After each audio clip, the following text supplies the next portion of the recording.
Hey, I'm Stephen Glosser. And I'm Megan Peikert. Welcome to the Going Somewhere podcast, A podcast for anyone who finds themselves in the ambiguous adventure of young adulthood. a season that's marked by uncertainty, change, love, heartbreak, and a whole lot of big decisions. Join us for some real conversations as we dig into what it looks like to be a follower of Jesus in this beautiful yet complicated season of life. We're so glad you're here, and we'd love to have you join our little Going Somewhere podcast community. Follow us on Instagram at goingsomewhere.podcast and join the conversation. We're all going somewhere. We might as well go there together. Thanks for listening. Let's jump into today's episode. Hey everybody, welcome to the Going Somewhere podcast. We're so excited to have you. This morning I'm joined by my co-host. Hello. Here I am. Here you are. And we have a very special guest, my brother, Matt. How's it going? Whoa. I'm doing good. It's fun to be here. I'm excited. Matt is in the house. Mm-hmm. I feel like this one has been a long time coming. Oh, this one makes me excited. I'm so excited. I feel like we've talked about Matt a substantial amount on the podcast, so it's only fitting that you get to have your own say in the stories that are told of your life. Yeah, it's about time. It's about time. How are you doing? I'm good. It's been fun. Got to hang out with family this weekend, and now I'm excited to be back in Fargo and get to talk with you guys. I know you guys. I should have just sent the mics with you. I would have missed out on it, but you guys had like 6 hours in the car. Mm-hmm. You guys could have done this without me. Yeah. Just a super long episode. Yeah. But that's so fun. You guys, I mean, I think our listeners probably know this, but how much separation in age do you guys have? 33 minutes. 33 minutes. 33 minutes. I'm older. Let's go. Best 33 minutes of our life. Yeah. It's really quiet at 33 Yeah. minutes, you know? Mm-hmm. But yeah, then Well, how many weeks were you guys born at? we were born 26 weeks, 3 months early. Mm-hmm. And then Wild. NICU stays, Matt for 2 months and me for 3. Oh, he got you I know. beat. I got to go home early. I needed some serious help, okay? It's not doing well early That's on in my crazy life. though. Mm-hmm. That's such a long time. Yeah. What do you guys remember? I'm just kidding.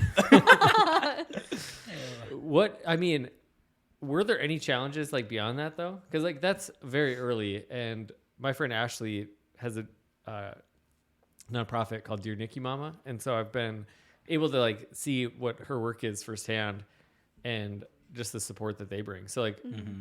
I feel like maybe time was a little bit different back then too when it came to support. But did you guys have any challenges like physically? Like, Matt had heart surgery when you were a baby. Mhm. I don't know anything other than you have a scar from Yeah. that. And then what did that feel? I'm just kidding. the recovery time was terrible for you. Mm-hmm. And then I just had a lot of like ear infections I remember early on and stuff, but that's normal for a kid. Yeah. I don't think we had any like lasting things from it.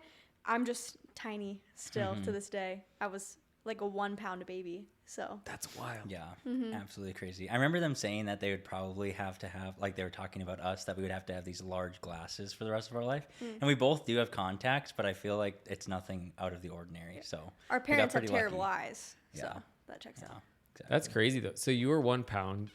How much were you, Matt? I was 3 pounds 3 ounces. Whoa, you were a little ball We hog in the literally womb there. fit in the hands of the people that held us. Like, Yeah. Yeah, what was up with you taking all the nutrients though? Yeah. I don't know. That's not fair. Knew I needed gains from a young age. My mom said that Matt kicked me out. He wanted more room, and so that's why we Yeah. came out so early. And then Matt and came out upside down or something Yeah, I came out backwards. feet first. Yeah, Matt was like, wait, I thought I had like 14 more weeks here. Like, Exactly. Yeah. man, that's cool. That's I think it's just fun. We'll talk more about the twin life later in this episode, because I just think it's fun no matter I know there's some people that listen that have twins, but for the most part I just think you guys have such a unique bond, and not that all twins have like a really close friendship, but I think that's one of the things that I love about your guys' relationship, which is super cool. But Matt, why don't you just kind of dive in a little bit, to your kind of a flyover of your story. But first, start with where you're at today. Like, what are you doing for work? Yeah. All that fun stuff. For sure. Yeah, I graduated from NDSU back last May as an architecture student, and so I got a job here in Fargo at Zerberg Architects. So I've been learning the nuts and bolts of what it means to be a designer and help people take a dream that they might have with a community and need fundraising for, and take it to completion through construction. And so that's been kind of a big part of my story. And I've been just involved with life groups and youth group here at Northview. And so that's been kind of keeping my time busy outside of work and staying busy with friends. Were you always artistic? Because I feel like, I mean, architecture, as much as the design elements to it, and there's a science to it and math to it, but were you artistic? I never really did much for art when I was really little, but I remember joining an art competition like my freshman or sophomore year of high school, and I ended up getting like 3rd place. And I would like surprise myself. Like I didn't even know that I could draw. And so, I mean, that didn't really take any root because I wanted to just get my generals done in high school, you know? So like art kind of took the wayside. But then coming to college, we were just put into art classes at the beginning of the architecture program. And it was just crazy. Like I started to draw things that like I didn't even know I could draw. And then it really just stirred a passion in me to jump into painting or charcoal drawings or stuff like that. And definitely grew a passion for art in my life. That's cool. Yeah. I used to draw like houses. I've always liked art and drawing and stuff, but when I was a kid, I would actually draw like dream houses and stuff, and they usually had like full-fledged baseball fields like in the basement, you know, like full-fledged. Yeah. Water slides for sure, from like bedroom to the pool in the backyard. Easy. Still working on, you know, making that dream a reality, but I'll call you when I get there. Let's so. do it. I will definitely have a water slide from my bed. No, I'm just kidding. Yeah, as you should. I remember, freshman year, you were starting to take art classes, and it was like an undiscovered talent. No one knew that you had, and it was just like so good. And I was like, why has this never come up before? Why have you never drawn before? But you also had to take like writing classes and had to pick a font that was like, you have to write a certain way now, which you sign your name. All your letters look a certain way as if it's font. It's wild. Which, coming from you, had terrible handwriting. Sorry. Before. So Throwing him under the bus here. That's the problem of doing a podcast with your sister. Exactly. Said in love, you grew a lot. So take us back now a little farther. Like, one, just kind of your guys' mutual upbringing a bit, but what did you want to be when you were like 12? I remember in 6th grade, we got to stand up in front of our classmates and teachers, and I said, I want to be an NBA player. I was going to be a professional basketball player. When I stopped growing at 5'9", that dream just went away. So. Quitter? Yeah, seriously. That's funny. So did you go straight from like NBA player to architect, or were there other stops along the way? I think the other stop along the way was, I actually really thought I was going to be an engineer in high school and elementary school, just because I had a teacher back in high school that really challenged me to try out for these little competitions and times where we could come together with a group of classmates and solve a problem together. And that really just kickstarted my desire to be an engineer. And then as I got a little older and I started thinking about that art side of things that I was curious about, it started to just come together, and it was like, oh, this is a perfect blend. And so then architecture came around senior year of high school. Cool. What were, and Megan gets to speak to this one a little bit, but like, what were you like in high school? We've talked about Megan and what she was like, and now I'm curious of what you were. Were you guys always close, like growing up too? Yeah, I would definitely say that we were pretty close growing up. We had an older sister too. Her name's Nicole. Shout out. Yeah, Nicole. Come on. But we were all really close. And I heard you guys have some cousins that are listening. I just want to say hello to the cousins. Oh, yes. I've heard that there's cousins that listen to the podcast. Hello, cousins. The Peikert fam does listen. Yeah. Yep. Okay. Let's go. But yeah, I would say we were close. And honestly, just the reality of it is that me and our older sister, Nicole, were definitely really, really tight growing up. And our rooms shared a wall. And so we were always just really close. And then as we got a little older, I think when we came to college is when me and Megan really started to get a lot deeper in our just relationship together. Mm-hmm. Yeah, for sure. I think, once Nicole moved out, I moved into her room, and then we shared a wall. And then it was like, oh my gosh, this is what you guys have been doing for 10 years? I was like, I've been on the other side of the house. But we weren't. They have like a full like tunnel like through the wall. Like, wait, what? Exactly. What is this? Like, you guys were hanging out after bedtime, and I was just like in my room, going to bed, being a good kid. And then I moved into Nicole's room, and I was like, oh my gosh, things are happening over here. This is fun. But that's when I think we got to hang out a little bit more. And then Actually, I think we thrived going to different colleges because it was like, oh, I don't know who Yeah. I am without Matt. Yeah. Matt doesn't know who he is without Megan, maybe.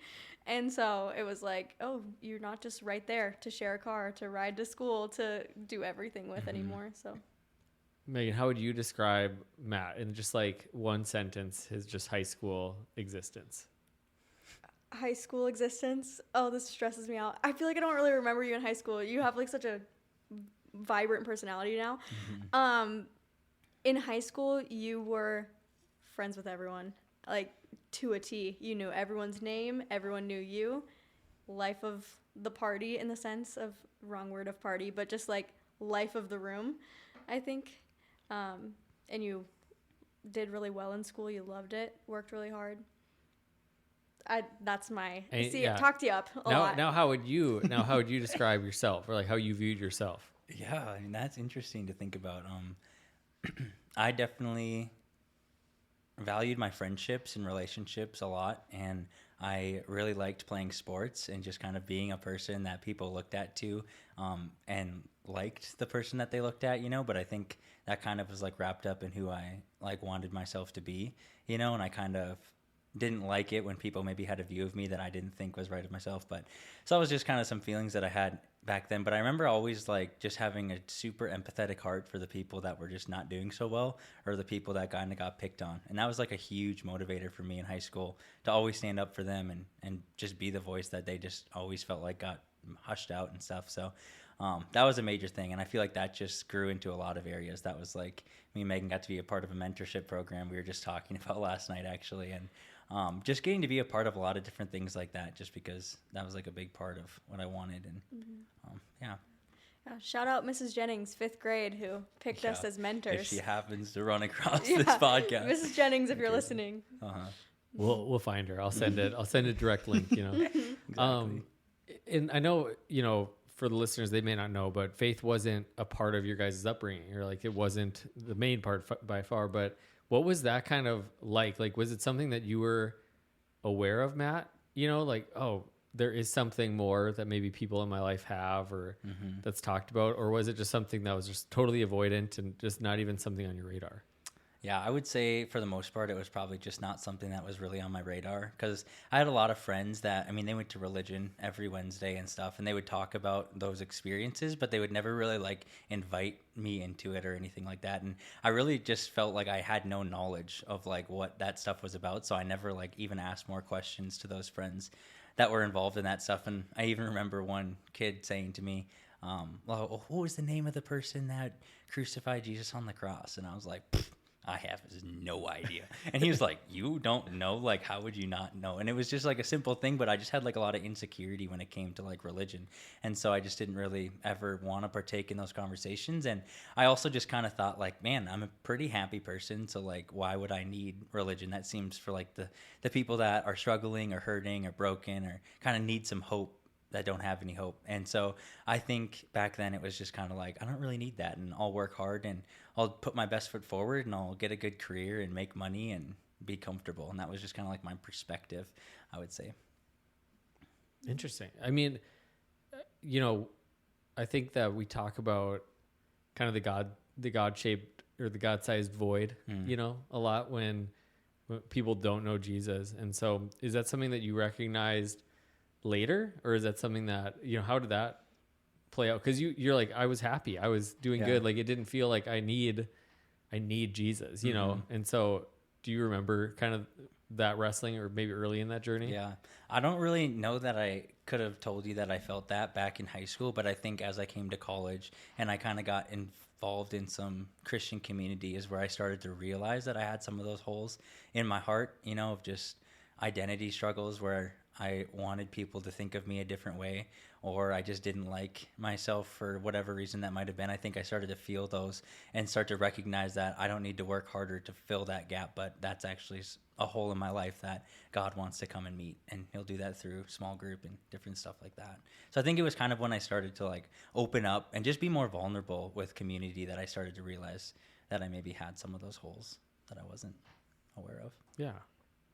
I feel like, part of your story is obviously you guys together, but, Megan, you remind me again, you came to the Lord in college and then you brought it home, right? Explain your side of that and then we'll jump into Matt. Yeah, this is fun.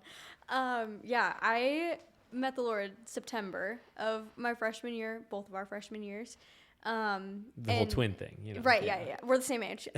Same life seasons, almost always. But yeah, I went to a retreat, came back, completely changed. I had a lot of hurts and past things that I had left at that weekend. And so I came back just like free, you know, feeling light and breezy, you know, and was so excited that I had found something. And then I was just like on fire for the Lord. I was so curious, like Matt was talking to, you were talking to earlier, of like, we didn't really know anything about faith. So to learn anything was like all brand new information. And so, yeah, I was just so excited. But I remember, you know, we grew up having the same seasons and going through the same life completely side by side. And I remember just coming home and being like, well, I've done everything else with Matt, you know, like I want to do this with you too. And I just didn't know how to do it. And you know, when you're a young baby Christian, you go about things in the right and sometimes overbearing and bold ways. That's just like, okay, maybe that wasn't the best approach. But I just came at you with a ton of like, oh, this is so good and I want this for you. And I was like giving your number to small group people at NDSU. And I was like, invite him to small group. Like, I don't even know you, but invite my brother to your small group. And yeah, Pastor Brad, I just remember saying like, the devil doesn't fight fair, so I don't either. And I was like, on it. I will not be fighting fair when it comes to Matt. I will be doing anything I can. And so that was kind of mine, but I was just like so sold out on what I had found and the freedom that I had. And I wanted that for you too. And I wanted that for everyone, but it just felt like a natural of, you've always been a part of my life. And I didn't want to have something that I couldn't talk to you about or couldn't share about, or felt like there was any sort of like barrier in that way. So I don't know, what's your experience? Yeah. Do you remember her coming to you? Like, do you remember that moment for her? You know, no, I don't really think that I do remember that. And I mean, freshman year, I was definitely doing a lot of the wrong things. And I just remember I do remember her saying like, oh, you should check out this thing called Chi Alpha. Like you'll go there and you'll never find more people that love you like they do. And I remember just thinking, oh, that's kind of neat, but I just wasn't very interested in it. But yeah, so that's kind of like my memory of like her. But I can't even really say that like I even knew that you like met Jesus at fall retreat that year or anything for quite a few months.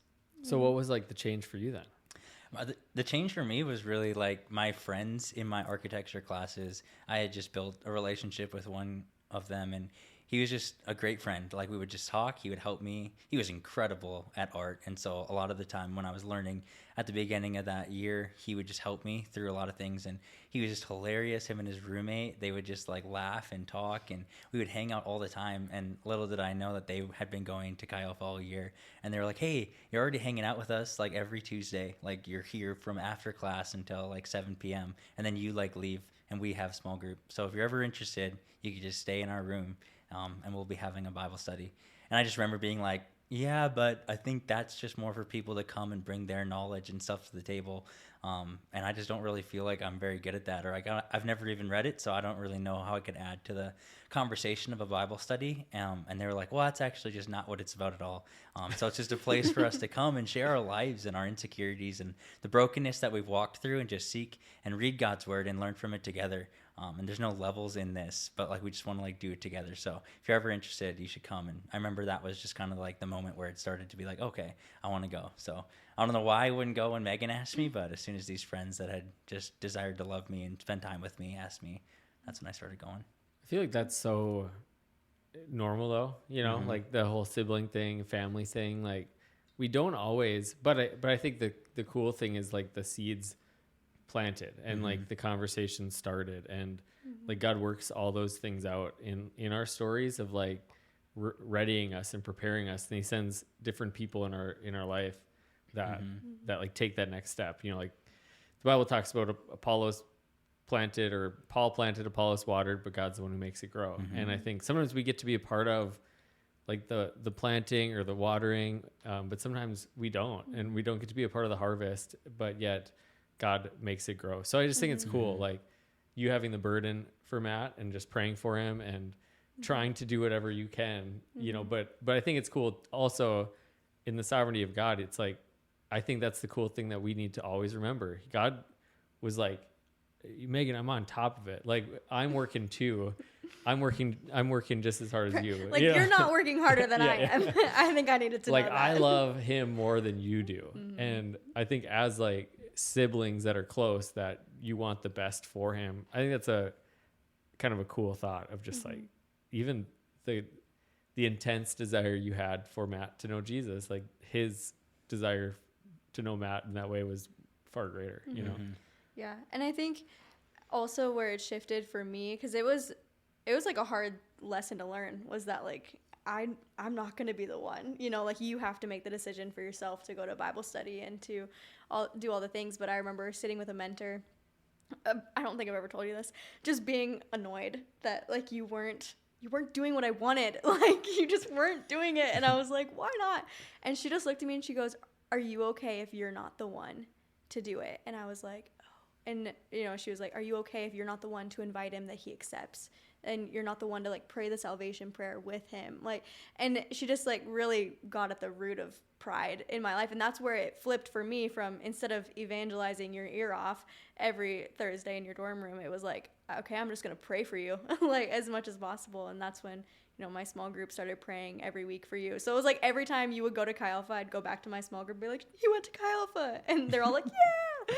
So it was like building up other, like my small group's faith, but it had to shift from being completely outward focused to like, I needed a heart change in how I was approaching conversations about the gospel. But then I also needed to see that like God hears my prayers and he's going to answer them like quickly. Like the timeline for us, when did you kind of make the decision for yourself? How long were you going to Chi Alpha?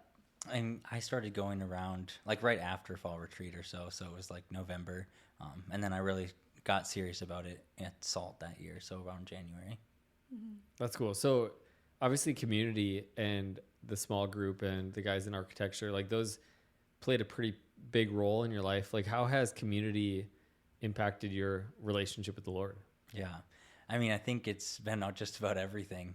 I started coming and it just opened my eyes up to see like what can happen when we're just open and vulnerable about just the stuff going on in our life. And I remember it's like in community was the first place that I ever saw someone open up about just pornography and masturbation in their life. And they're like, I'm struggling with this. I invite you guys into this and I want to get out of here, out of this place. And I remember just thinking like, geez, I've never been in community that values like, this is going on in my life, and I need some help to get out of it. I'm not just going to hold on to this and like do my best to make enough tasks and things that I can do to get from A to B. So that was big, but also just a place where I can go where I'm not just surrounded by a lot of those temptations from my past, and just having community that wants to have fun and enjoy the presence of each other and play games and just encourage and uplift one another. And just for a long time, freshman and sophomore year, I just really struggled with just community that would desire to just drink and party and smoke a lot. And that was just really difficult to get those habits out of my life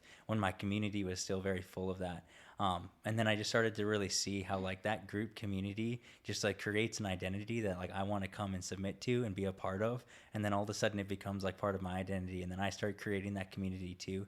And I just saw community transform my life and all my roommates' lives and just all of our small groups, and just seeing how we're just obedient to open our door and our house up for more people to just come and experience life. Like we just experienced so many people just stepping into small groups, stepping into leadership, stepping out in courageous ways.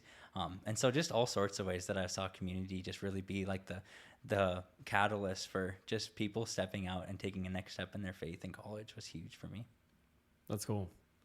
Were you like at that point, you know, kind of coming to the end of your freshman year, was it kind of like, man, I'm all in, or was it still like a struggle? Like I know that first summer is always challenging too. It was a huge struggle, but that was mostly because COVID hit that March, semester. Yeah. And so I remember we tried to do small group online for those first couple months, and then summer hit, and then small group was pretty much over. And I just like totally spiraled back into my old habits and routines and all that sort of stuff. And I barely read my Bible over that summer, probably. And I was struggling pretty hard coming back into the year, but it was really exciting, like moving back to Fargo that semester. Like I was super like desperate and like, geez, I feel a huge, massive void now that I wanted to be filled that summer for sure. And so coming back in, it was like, okay, what does it look like? You know, like I really want to like start growing and taking steps and reading my Bible and being consistent. So it was like in that like desert and low point that really started getting me hungry for more. That's good. I feel like your sophomore year, I think, is when things just like changed. Like your life kind of flipped on its head. You were leading a small group, but you were also, I just remember that time like asking the same questions that the guys in your small group were asking, and you're like, yeah, I'm like figuring it out, you know?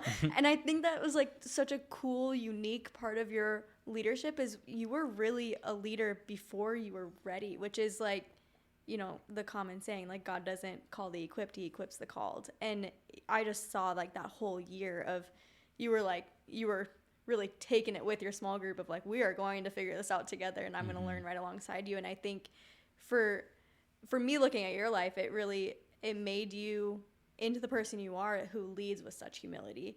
Like you don't lead from a prideful way, because I think you've always had that start of I have to start with humility because I don't know everything, which has, I think, a really big asset for you. So good. Thank job. I think this segment of the podcast is just going to be Matt and Megan trading compliments. I'm just going to watch. I'm just kidding. Here's the thing. Matt is the coolest person. And I just am so excited. I just like, and also knowing your story so much and living so much of your life, I'm like, you just got a lot of nuggets to share, and I love it. It's fun. Well, what would, from your perspective, Megan, like what's something that you've observed in Matt that you're like, everybody should know this about Matt? And not necessarily about Matt, but like about Matt's perspective, about Matt's experience. Because I think that's the fun thing about you guys being able to interview each other today. Mm-hmm.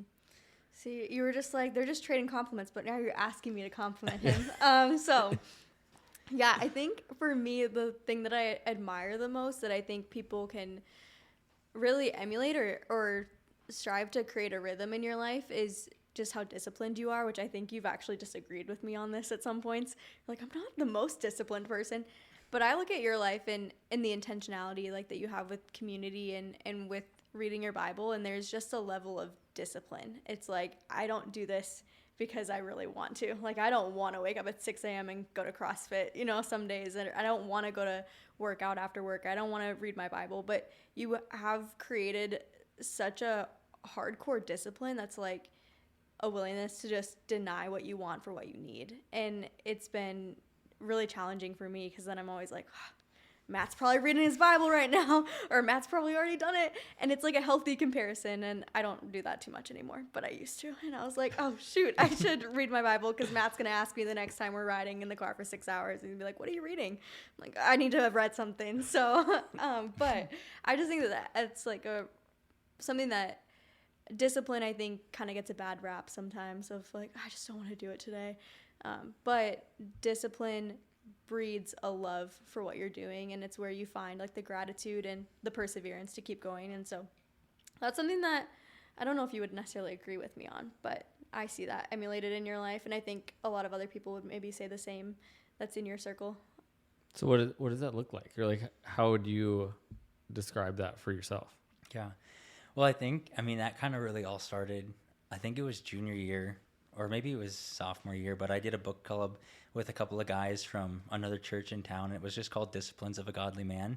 And I remember it kicked off with legalism is just a selfish motive because I want to do all these things in order to make myself right. But discipline is this selfless focus where it helps me put all these things into place so that I can be the best version of myself, to have time to spend with people, to have time and the energy to do things that I love. And I remember like that just kind of changed my paradigm of thinking of why I want to make systems in my life for me to do things. But that really just kickstarted like this idea of making good discipline. And that just really kickstarted just having good friends in my life that I can hold each other accountable with different things that like we want to prioritize. And so I think it all started with that combined with some other teachings that me and Megan heard. I remember one too was think about a value system in your life and come up with the top 5 things that you value. And then as you kind of move forward and through your life and your situation changes, you're able to go through that list and still think about how you want to make your schedule fit those values. And so that was definitely huge for me. And having that value system really changed how I was able to be disciplined. So just spending time with the Lord was always number 1. Building my relationships with friends and family was number 2. Staying fit and healthy, and then being financially stable. And so that's definitely looked different as I've gone through college and now I've graduated, but it's definitely always helped me be like, okay, this is going to be what is 100% in my schedule, and I'm going to be disciplined too. And then how it looks and what times that happens is going to look different. But yeah. I'd also say, like, you're a disciplined person, but you also play to your strengths. And so, like, you have reminders on your phone, set on your phone for timers throughout the day to pray for something, or even, I'm going to throw you under, but you do have a reminder to check in with your family. And we appreciate that as your family, you know? But it's also like, I don't know that about you and then be upset that, like, oh, he doesn't think about his family. I'm like, thanks for setting a reminder and thanks for actually acting on it. And, you know, I've been in the car when your reminder goes off to pray for something and you're like, all right, let's pray for the harvest. And I'm like, in the middle of this song, like, it's really, you know, but it's just like you've also adapted your lifestyle to help you. Like, it's not just a mentality of discipline, because I also don't want anyone to be listening and be like, oh, I just got to work harder. Like, I just got to change my mentality. And like, or I, you know, you just don't feel good about the decisions you're making. But I feel like taking it in stride and slowly coming into a point. I mean, you're 5 years into your faith. You're not the same person you were freshman year of college trying to figure out these disciplines too. So, but yeah, sorry, I threw you under the bus for all the cousins listening out there. Sorry. It's so good though. I mean, I think like sometimes the lack of, you know, connection or whatever isn't a lack of love. You know, it's just, and just because it's not in the forefront, there's just things that can crowd us. And so we have to actually fight against that. And I think that's what disciplines are in a large sense, is like actually being intentional about creating the space in your life for the good things and, you know, making those commitments. And, you know, I just know in a work setting, I don't, and you probably don't either, Matt, but you probably don't miss meetings. Like, you probably don't miss like the thing that your boss is expecting you to be at, or the deadline that you're supposed to fulfill, because you have it on your calendar, you mark it, you have reminders. And it's silly sometimes that we don't do that more often in our faith. Like, we think that like, you know, makes it inauthentic. But it's just helping us to keep the priority. So what would your, you know, advice be to somebody that maybe discipline's a bad word? You know, it sounds like anti what faith is about, and maybe they struggle with that word, but you're like, hey, it matters. It's a big deal. So how would you encourage them to get started? Yeah, that's a good question. I think a major thing would just be figuring out ways that you can add your discipline habits into stuff that you already love and you're already doing. That's been like a thing for me. So, you know, one of those things could be if you drink coffee in the morning, like reading a verse or a chapter of scripture in with that cup of coffee, or maybe you're just trying to be a little bit more healthy. Maybe you go for a walk as you wake up in the morning, or you do 5 push-ups as you're brushing your teeth. And so little things like that. As you're brushing your teeth? After you brush or before? Is it a one-handed push-up? Like, I'm trying to figure that out. Yeah, seriously. But yeah, no, I think just adding those little things into stuff that you already do has been like huge and motivational for me. And also just like reading books has helped me a lot, and just reprioritizing and understanding how I make habits and stuff, whether that be atomic habits or and stuff like that. But yeah, so I would just encourage the listener that struggles with discipline or making those priorities in life to just put it in the stuff that you already love to do. Maybe that's playing guitar or music. That was like big for me, is just learning how to make my quiet time a part of that hobby in my life that I already really enjoy, but just finding God in it. That's cool. I mean, I think that's a really good place to start, is just like, what are you already doing? And then how can you attach it to that? I think the reminders thing is such a good thing. And then I think what you guys talked about too, or what you talked about establishing values. And I know that's something that we'll probably dive into even more on a future episode. Probably like the next one, because I just feel like now that I'm thinking about it, I want to do it. But you know, I just think that understanding what is your priority and what's most important to you, then you actually, think Megan's taking a note of making sure that we do that. Yeah, I'm going to text you that we're going to do Nice, thank values you. podcast. But to make sure that that's one thing. We don't prioritize our priorities because we don't know what they are. Mm-hmm. And unless we define our priorities, somebody else will always do that for us. So when you're in school, your professors are not talking like, hey, did you guys give Matt homework tonight? I'm just trying to figure out how much of a limit he has. No, they're giving you homework based on their requirements. And when you're involved in community things, like people aren't cross-referencing your spouse and being like, hey, does Matt have a free night on this? Like, no, they're just like, come on Thursday, we have this need. And if we don't list our priorities, if we don't define them, we'll just continue to squander away life. And so I think that's part of like that guarding of discipline. And then on top of that, like how has those relationships, you mentioned accountability, but how have those relationships helped you stay focused on what's most important in your life? That's so good. My old roommate, Ben, is like a great example of this, but he was just a person that every single night, like we would just come back together and ask each other how our days were, what was on our mind, what's been keeping us awake at night, what's kind of just keeping our thoughts busy.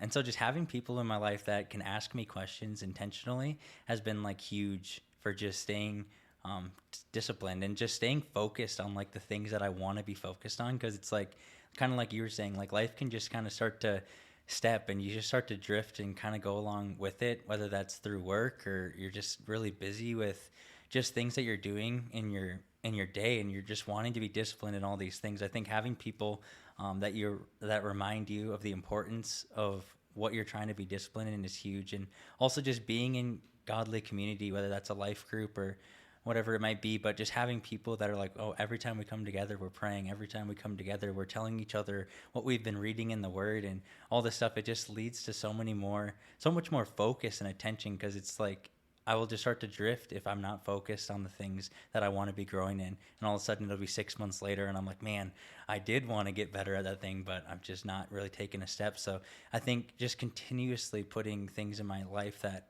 direct me back towards those decisions that I want to make. And so that's been big with just being intentional about the people that I hang out with, because also that's a big thing, because we don't have endless time, so I just can't hang out with everybody that I want to. So I have to be very intentional with like the people that I choose to spend my time with, and make sure that some of those people are people that are going to direct me in those disciplines that I want to grow in.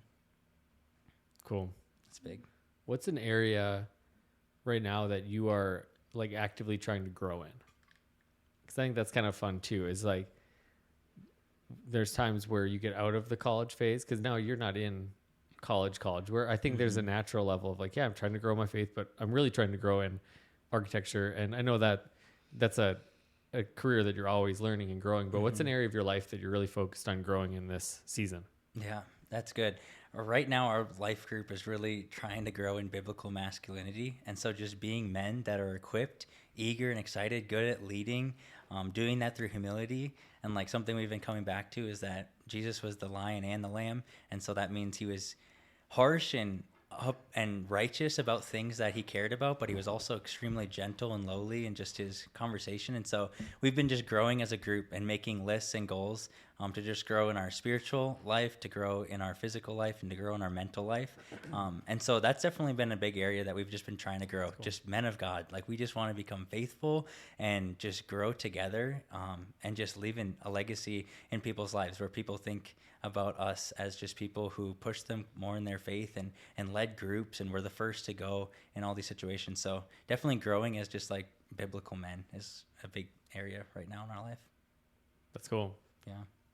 And you're growing the physical one. Yeah.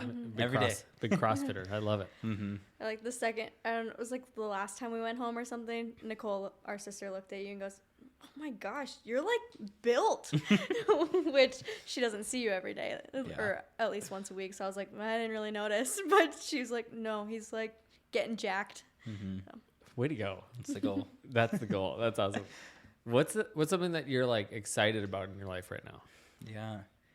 I am excited about architecture and work, and that's just been a blessing for me, because I had a lot of fear getting towards the end of college with man, am I ready to step out of this school that I'm so comfortable with? And am I going to like it? And like, that's a long commitment to not like it. And so that was something I was kind of afraid of. And so stepping out of college and stepping into a job and just seeing how many of like just my strengths and my personality and the way that it all works together to just like help me be the best architect that I can become, it's like been really, really cool to watch, but something that I'm excited to grow in, because there's a lot of areas that I'm not great at right now. You know, I can do a lot of these little tasks and stuff, but I'm not really great at like leading a project from start to finish. And so that's been like a huge area of my life that I've been just growing and learning in. So yeah, something I want you to speak to a little bit, but I know it plays into just that experience that you're having with your job and with your career, is you have cultivated a very intentional life of prayer. And part of that I know is like you prayed over your job and you were like, God, I want to love this. And even when you were doing your thesis and things like that. And so you were very intentional about what you were praying for as you were like preparing for the future. And so I would love for you to speak to your prayer life. How did you cultivate a love for that? Was that hard for you to like figure out that? Because I know some people are like, I'm a Bible person, like scripture is my whole quiet time, and the prayer can kind of be a challenge. And so I just want you to speak to that a little bit. Yeah. That makes me think, like recently I was talking in youth with Pastor Danielle, and she was sharing her testimony with a bunch of the youth students, and she was like, yeah, I don't really know why it was this way, but for her, it was like, I was told to believe in Jesus. Bam. Okay. Easy. What's next? Like every time I was challenged with something to do, it was just kind of easy to like have faith to believe that this is what I should be doing and that's what I should do next. And honestly, as I was taking steps in my faith and really starting off in my walk, it really just seemed easy, like natural. If this is what you're supposed to do, okay, let's do it. And so that was pretty normal. And so as the Bible just kind of encouraged me to pray more, it was like, okay, if that's what we're supposed to do, like, let's do it. And let's be more intentional about the things that we pray for. And just reading in the Bible, I think, was like a starting place. Like, if all of those crazy miracles were happening, like, why am I not praying for more of that to happen and then taking a step of faith to watch it happen? And so just being a part of just like reading, being in the Word, I think was the starting place where I was really eager and hungry for prayer, just to see more of it take root in my life. And I don't really know that I can say like why I grew such a heart for prayer, but I just think that's one of those things that the Lord just gives you a little gift of just a heart and a love and an appreciation for. And I've just found so much intimacy with God as I've come to him, and that can just be any and every way of thanksgiving and worship and praise in my prayers, and reading David's words and just asking God to show you more of himself. And I've just found like the more and more that I talk with him, like the easier and easier it is. It's like I just open my mouth and it's just a friendship. Like I know that I just want to tell him what's going on in my life. And so I think like prayer has just grown and grown in my just ability to just do it all the time, whether I'm in the car or I'm in the morning before just eating my breakfast, or just any and all times, just telling God and talking to him. And that's just been a big part for me. And I think also super big thing is just being involved in community that is just hungry for worship and prayer, whether that be Chi Alpha or like the Northview Young Adults now. Like I've just always been in places where like people are just hungry to pray. And so just as I'm around more and more people like that, like I'm just eager and hungry for it too. And going to conferences and hearing inspirational stories and things that have just impacted people deeply, and that impacted me. I think I just start to see the fruit of like, man, lives can go from loss to healing. People can go from broken to wholeness if we would just say a prayer, you know. And I think I'm just hungry for that.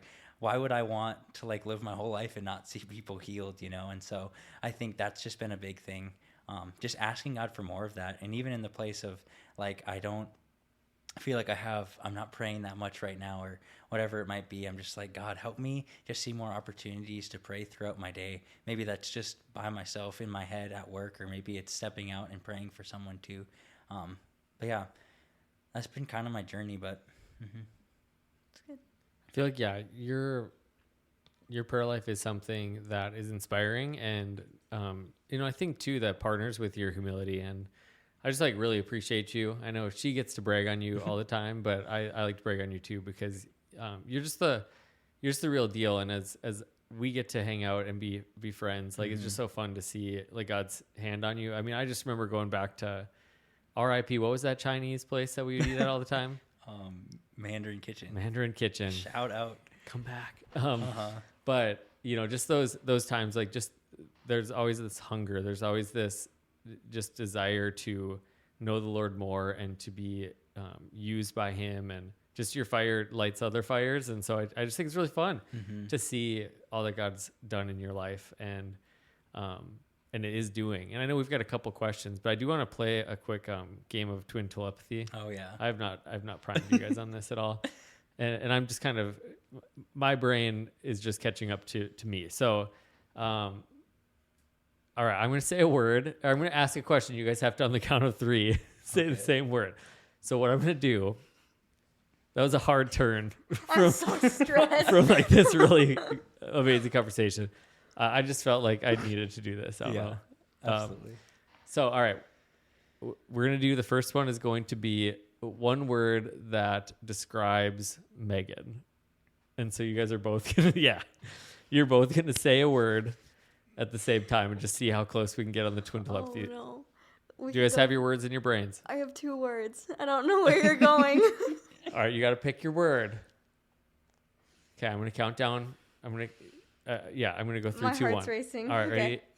3, 2, 1. Fun Short. size. Okay, well, you said fun size Yeah. and you said short. That's amazing. Oh, that's so good. Those are pretty close, honestly. That for sure counts. yours counts. was more descriptive. Fun size. That's just funny. But all right, we're gonna do the other way now. We're gonna do one word that describes Matt. Okay. One word that describes Matt. I'm gonna let you guys hone in on it for a second here. All right, ready? No. The listeners are ready.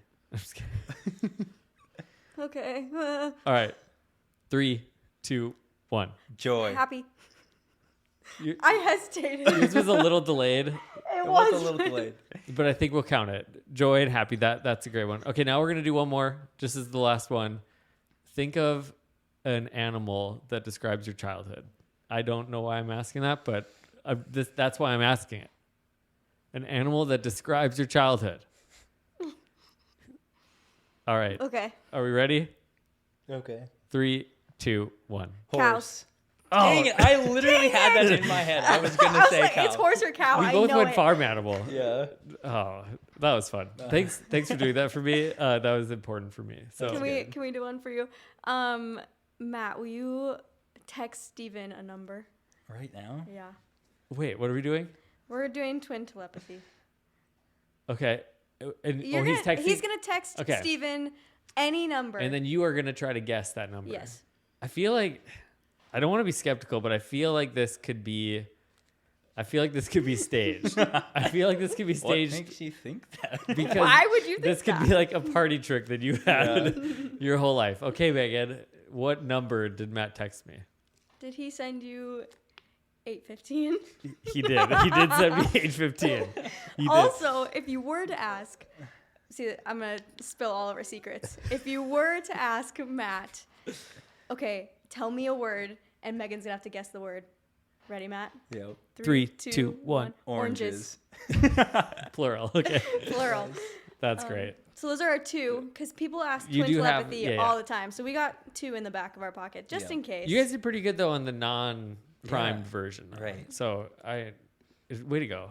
Way to go. We do have a couple questions to round out the podcast though. The first, being your age is only 23. Yeah. Not only, but usually the question is, what advice would you give your 22-year-old self? So that's hard. But just kind of like freshman coming in to know the Lord, like what advice would you give that Matt? That's good. Thank you. I think just be open to the experiences that are before you and don't be afraid to just give them everything that you have. Like just jump in head first and just be the best version of yourself you can be. And you don't need to try to be somebody else just to make yourself feel better. Just like try to understand who you are and know your identity. And so that way you don't have to live in so much insecurity.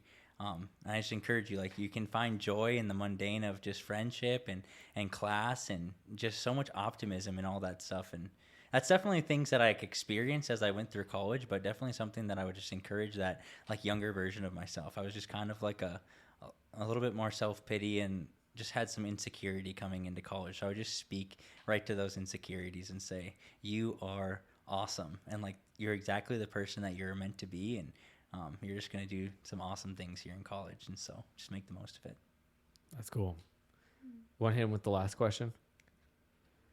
The last question is, we talked about this, is in 10 years, if your 33-year-old self was sitting across from 23-year-old you, what are you hoping these next 10 years would look like for that decade older Matt?